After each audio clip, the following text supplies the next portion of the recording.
भारत शासन अधिनियम 1935। इसके पहले की हम बात करें तो लंदन में 3 गोलमेज सम्मेलन का आयोजन किया गया था, जो कि वर्ष 1930, 1931 और 1932 तक चला था। पहला गोलमेज सम्मेलन असफल रहा, दूसरा भी असफल रहा और तीसरा अपने परिणाम पे पहुंचा।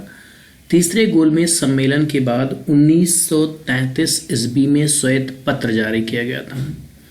उस श्वेत पत्र के आधार पर नए संविधान की रूपरेखा प्रस्तुत की गई थी, जिस पर विचार करने के लिए संयुक्त समिति का गठन किया गया था। संयुक्त समिति के अध्यक्ष थे लॉर्ड लिथगो। उस संयुक्त समिति की रिपोर्ट के आधार पर भारत शासन अधिनियम 1935 बना था। अब यहां से हम आगे कंटिन्यू करेंगे। 1935 के अधिनियम में 10 अनुसूचियां थी, 14 भाग थे और 321 अनुच्छेद थे। अनुच्छेद को आपको याद करना है तो उल्टी गिनती शुरू कर दीजिए 1 से 3 तक। जैसे 1 2 3 होता है तो यहाँ पर 1 2 3 आपको उल्टे क्रम में चल देना है, ठीक। उसके बाद यहाँ पर अगला जो पॉइंट है 1919 के अधिनियम में, देखिए यहाँ पर हम 1919 के अधिनियम की ही बात कर रहे हैं तो ये आपको अपने माइंड में रखना है। 1919 नहीं, 1935। 1919 के अधिनियम द्वारा प्रांतों में जो द्वैध शासन लागू था उसे समाप्त कर दिया गया और केंद्र में द्वैध शासन लागू कर दिया गया। प्रांतों में स्वायत्त शासन की स्थापना कर दी गई। दिल्ली में संघीय न्यायालय की स्थापना की गई थी, जिसमें एक मुख्य न्यायाधीश सहित अधिकतम 6 अन्य न्यायाधीश हो सकते थे। ध्यान रखना है, अर्थात कुल 7 न्यायाधीश हो सकते थे। प्रथम मुख्य न्यायाधीश कौन थे? सर मॉरिस गबेर थे। इसके फैसले के विरुद्ध अपील करना हो तो कहां करेंगे? प्रिवी काउंसिल में कर सकते थे। शक्तियों का विभाजन कर दिया गया था। शक्तियों के विभाजन को 3 पार्ट में डिवाइड किया गया था। वो 3 पार्ट कौन थे? संघ सूची, प्रांतीय सूची, समवर्ती सूची। देखिए वर्तमान की अगर हम बात करें तो वर्तमान में संघ सूची है, राज्य सूची है, समवर्ती सूची है। जो प्रांतीय सूची है उसी को वर्तमान में राज्य सूची कहा जाता है।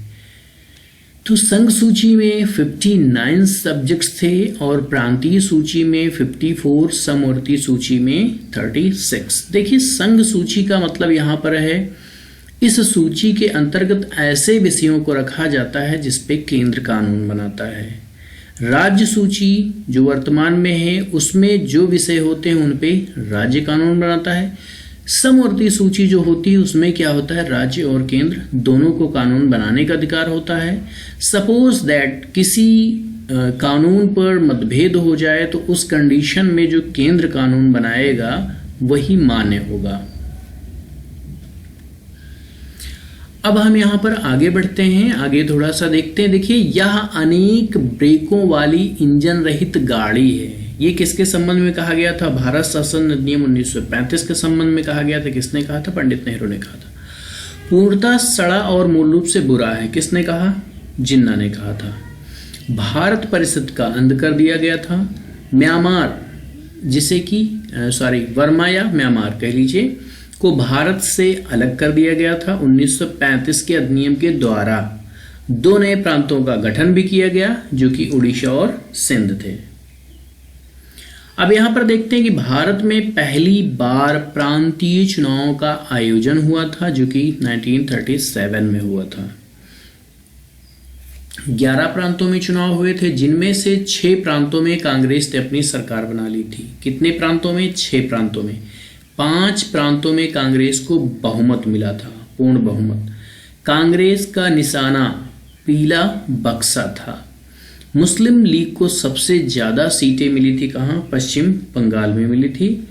भारत के पहले मुख्यमंत्री और मुक्ति दिवस की बात करेंगे यहां पर तो देखिए पहले मुख्यमंत्री का मतलब आप समझिए, भारत के पहले मुख्यमंत्री का मतलब यहां पर यह होगा कि भारत में पहली बार किसी प्रांत में सरकार बनी और पहली बार कोई मुख्यमंत्री बने हैं पूरे भारत में, इसलिए इसे भारत का पहला मुख्यमंत्री भी कहा जा सकता है। तो संयुक्त प्रांत में कांग्रेस से सरकार बनी। संयुक्त प्रांत जिसे इंग्लिश में यूनाइटेड प्रोविंस कहा जाता है, वर्तमान में यही आपका उत्तर प्रदेश है। मुख्यमंत्री कौन बने थे? गोविंद वल्लभ पंत। विधि एवं न्याय मंत्री बने थे KN काटजू। वित्त मंत्रालय सौंपा गया था रफी अहमद किदवई को।